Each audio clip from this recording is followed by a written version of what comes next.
pro cidadão comum, que tem aquela delegacia perto da casa dele, né? Talvez para nós que estamos inseridos no contexto seja muito mais simples entender. Mas como é que eu faço para reportar um crime cibernético, às vezes para um policial ou para uma delegacia que ainda não esteja integrada, ou que, né? Como é que eu vou explicar o que é um DDoS ou um cyberataque, às vezes, para um policial que ele é de um efetivo diferente, ele tá na rua, ele tá no dia a dia ali, fazendo outras atividades, né? Existe um plano para que a gente possa, talvez, ter uma delegacia de cyber mais próxima do cidadão, de forma que ele possa reportar e ter alguém ali, de fato, qualificado. Ou a gente precisa ser direcionado, né? Se for hoje, numa delegacia, reportar um crime cibernético, ele vai falar, olha, aqui não é o lugar correto para tratar esse tipo de crime, você precisa ir até tal lugar para que, né, a denúncia seja feita ali da forma mais correta possível e possa se abrir o inquérito. Vamos lá. Até porque, só para complementar, né? Fica à vontade. Hoje em dia, acho que todos os crimes passam pelo meio digital de alguma forma, entende? Fui assaltado, roubaram meu celular. Bom, ok, aqui já tem, não é um crime cibernético até aquele momento, mas já tem um pé digital. Hoje tudo é digital, né? Tudo, né? Pagamento de ransomware ou de sequestro físico, né? O cara já vai querer usar cripto, ou seja, tudo hoje já passa pelo mundo digital, né? Sim. O que acontece é o seguinte, você tem as unidades policiais que a gente chama de base territorial. O que é uma unidade policial de base territorial? É a delegacia do bairro, é o distrito policial, né, que está ali com as suas portas abertas em horário de expediente atendendo as pessoas. Ele cobre uma área específica, Ele né? cobre Ele uma tem ali área uma jurisprudência territorial, dele. exato. A gente chama de circunscrição, né? As especializadas, então, por exemplo, o DEIC tem 4 divisões especializadas. A minha divisão, ela tem 4 delegacias também, por sua vez. Essas especializadas, elas, por serem especializadas, elas dão apoio à base territorial.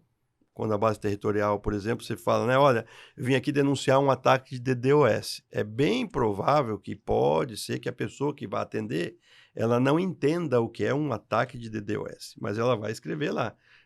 O cidadão comparece e informa ter sido vítima de um ataque de DDoS.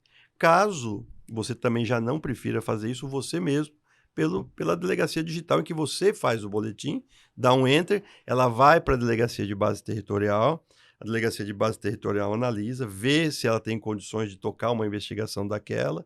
Por quê? Porque isso depende de muitos fatores. Por exemplo, você tem uma delegacia em uma área de extrema violência, né? Tem lá 4 estupros, 12 homicídios para ser investigado e chega lá um caso de clonagem de perfil de WhatsApp, por exemplo. Essa delegacia, ela, para atender esse caso, ela vai colocar numa fila de espera. E vai chegar um momento em que isso aí vai ser atendido e pode demorar um pouco. Pode ser que essa delegacia de polícia ela entenda que aquilo, para aquela área, para aquela região, ela não faça sentido. Então, ela vai fazer o quê? Ela vai escalar ou para cyber ou para uma delegacia do endereço da vítima, porque a orientação que se tem é a seguinte, a gente não chuta, o termo, entre aspas, é exatamente esse. A gente não pode chutar uma ocorrência, ou seja, se um cidadão foi até uma delegacia de polícia, essa delegacia de polícia, ela obrigatoriamente precisa registrar o boletim de ocorrência. E aí ela vai ver se a atuação é da área dela, é de outra, ou é de uma especializada, ou é dela, mas ela precisa de apoio. Essa é uma maneira de fazer com que as coisas cheguem na cyber. A outra maneira é a própria cyber fazendo o quê? Quando a gente está numa investigação, por exemplo, fazemos uma operação com 15, 20 alvos, 15 ou 20 pessoas estão sendo investigadas. E aí a gente pega no telefone de uma das pessoas, por exemplo, o contato de várias outras vítimas. A gente levanta isso e vê que aquele cara aplicou golpe no estado inteiro. Então a gente faz o quê? A gente pega todos aqueles BOs que estão espalhados no estado inteiro e nós trazemos para a cyber, juntamos nessa mesma investigação e prosseguimos por aqui. Então, a maneira que o cidadão tem e a mais fácil é ele próprio registra o boletim de ocorrência, tá? Digitalmente. Poxa, mas eu não sei fazer isso. Pode ir até uma delegacia de polícia. Nesses casos que são mais técnicos, né, a comunidade de TI, por exemplo, que tem, né, o sequenciamento, que tem o vocabulário, né, o ataque DDoS, o ransomware, você já entende o que aconteceu, você precisa registrar para tomar providências, O ideal que a gente orienta é você mesmo abre o BO, preenche, dá um enter. Se a delegacia eletrônica entender que ele precisa de complementação, vai entrar em contato com você. Tá? Talvez seja o único momento em que você deva atender a um telefone que você desconhece, né? Porque a gente vai ligar e falar assim, olha, o senhor confirma os dados, isso aqui, o senhor fez esse boletim? Nós precisamos de alguma complementação. O senhor não colocou qual horário que aconteceu, por exemplo, ou o local correto, adequado. Então, a população precisa entender exatamente isso, né?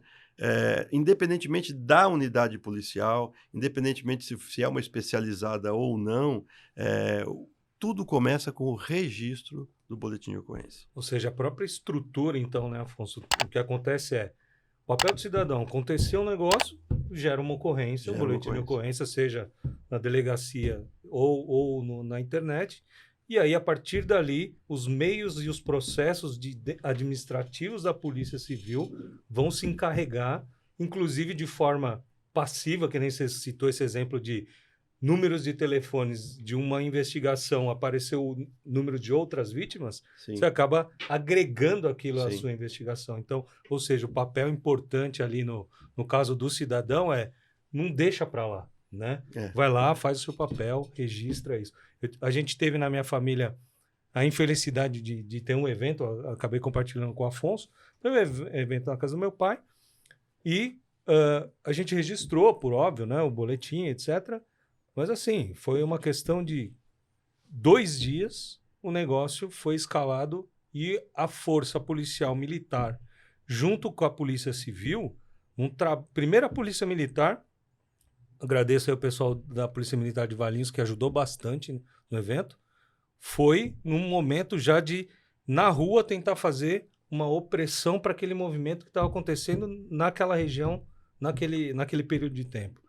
E a segunda parte foi que, 3 dias depois, a Polícia Civil, trabalhando em conjunto e muito bem orquestrado com a Polícia Militar. Então, um abraço também para o pessoal da Polícia Civil de Valinhos.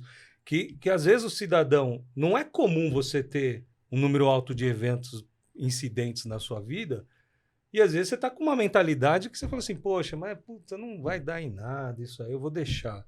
Não, acho que nós, como cidadãos, temos que fazer a estatística acontecer, e não é só a estatística, né? É isso que eu estou falando aqui. Tem uma força por trás que daí você se sente, no momento ruim, você se sente acolhido lá e vê que as forças realmente estão trabalhando de forma coordenada.